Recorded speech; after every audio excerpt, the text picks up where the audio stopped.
a follow-up video on the sauerkraut that I made a few months back. So it's been in the fridge, well and truly fermented by now. I've just had a look at it. Looks a bit dry on the top, but that's not a problem. It still smells nice and pickly. So I'm going to do something with it. So I'm being a bit busy today, so I'm going to do, and I want something easy for dinner. So this is what I'm going to have. I'm going to have sauerkraut, and I'm going to have it with some salami. Is it a salami really?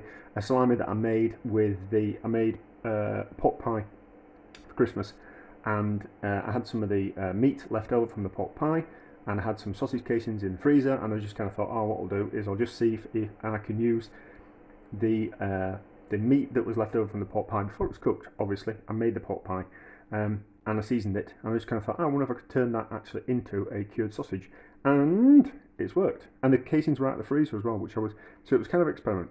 It was an experiment of could I use sausage casings that have been used in the freezer, and would they be okay? Because you can't really use frozen meat, but a casing's different, and it looks like the casings worked.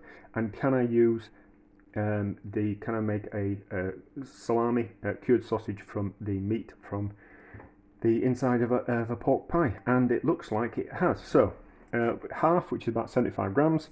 We'll give it a taste first. As you can see, it's kind of quite. So as you can see, it looks good. It looks like it's cured properly. We'll give it a taste. We'll take the casing off. So what I'm going to do is I'm going to fry the sausage up. If this had been a complete disaster and it tastes horrible, I'm not going to use it. So I've got some of my cured bacon, but any kind of, which has been cured out, it's been dried for a long time. Delicious is that. So if this doesn't work, I'll be using that, but normal bacon is fine. So we're going to taste it, and then we're going to fry it to release some of the fat out of the salami and go a little bit crispy. And then we're going to add the sauerkraut, but we're going to squeeze out the juice from the sauerkraut because that will remove some of the sourness, and it will just taste more just like cabbage and bacon, if I'm honest. So how's it taste? That's nice. That's really nice. I put in cumin, black pepper and cumin. I think I put in. Yeah, it's lovely. So I can't remember if I've done a video on making salamis. Can't remember, but I will do it at some point. I think I did do, but the video ruined, and I don't think I did it properly. I think I did a video on making, I don't know, I can't remember. I'm sure I did. I'm sure I filmed it, but I think it might have gone wrong, so I just deleted it. Or I recorded it without the sound. So, low heat, and what that's going to do is that's going to draw out some of the fat, go crispy, so it'll be like crispy bacon, and get some flavour out of there as well. So no fat. The fat from the salami is what we're going to use, and then I better wash my hands. I'll wipe them. So wipe the hands, and then sauerkraut.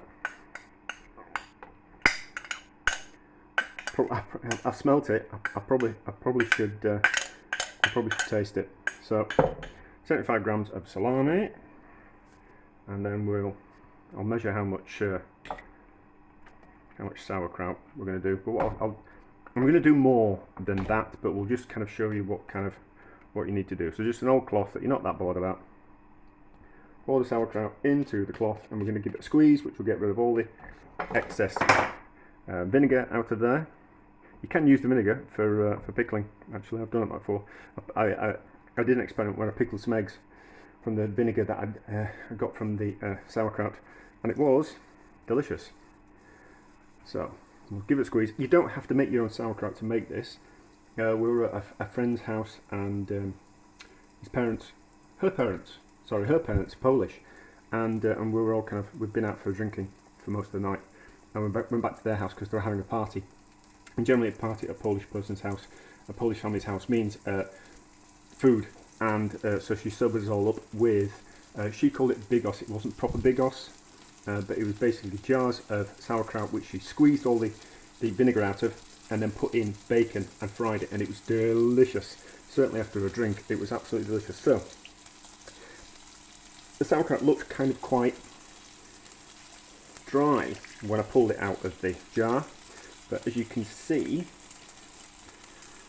you'll see how much vinegar comes out of it. So, and by getting rid of the vinegar, it kind of just turns it back into normal tasting cabbage. Once we've got rid of that vinegar out of it, and then all we have to do is squeeze it. It's already shredded, so once the bacon's crispy and the fat's come out of it, we just need to put this cabbage in that pan and heat it through in that pan with some pepper, and it's delicious. So you can see that's all the liquid that's come out of that small amount of sauerkraut. I'll do like a recipe type of thing. So we'll let her taste it. I don't want it, if it's off, it'll be a ruined video. No, that's nice. That's fine as well. So as these crisp up, flip them over. I'll weigh it all. So I'll weigh how much cabbage I've got, how much liquid came out, and all that kind of stuff. And I'll do the recipe in the description. And then you can kind of repeat it. Obviously you won't have your own salami, homemade salami you might have, and you won't have your own made sauerkraut, but you will be able to replicate this recipe with with bacon and with sauerkraut out of a jar. So you don't need to see any more. We'll pause for a bit, wait till this gets crispy, and then you can see that, and then right. So salami is going crispy, and you can see all that fat's coming out of it. I'm going to eat that fat because it's going to be delicious. I'm not going to put any other fat in it. So there is 300 grams of squeezed out sauerkraut going in here. There was about 120 grams worth of vinegar. So I'm sure that's some kind of interesting ratio about what comes out. As you can see, the cabbage is nice and dry. So this is just a simple case of a bit of pepper, well, quite a bit of pepper, and then just move it around in the pan, just so and a spoon, just so all the fat coats the sauerkraut. It's all going to warm through. All the flavours are going to intermingle, so all the flavours from the salami are going to go into the cabbage. Sauerkraut. Oh, is it sauerkraut once you've squeezed the juice out of it? I don't know. But anyway, that's what you do. Just treat it like you would normal cabbage. If you're sauteing it, get some heat coming through to it, and then we'll pour it into a bowl. You don't need to see me cooking it, because I'm going to do something else at the same time. And I can't think of what else to talk about. But anyway, so heat it up like that, just gently, not too much. Treat it like a bit of a stir fry, and then it will be delicious. There we go. Cabbage is now ready. It's taken a little bit of colour because I got sidetracked doing something else, as I always am, trying to do two things at once, just proving as well that men can't multitask and all that. So into a bowl, delicious, easy tea for me that came out of the fridge. There we go. It's lovely. It's delicious. I'm just going to eat that. But as a side dish for another meal, absolutely sensational, if I'm honest.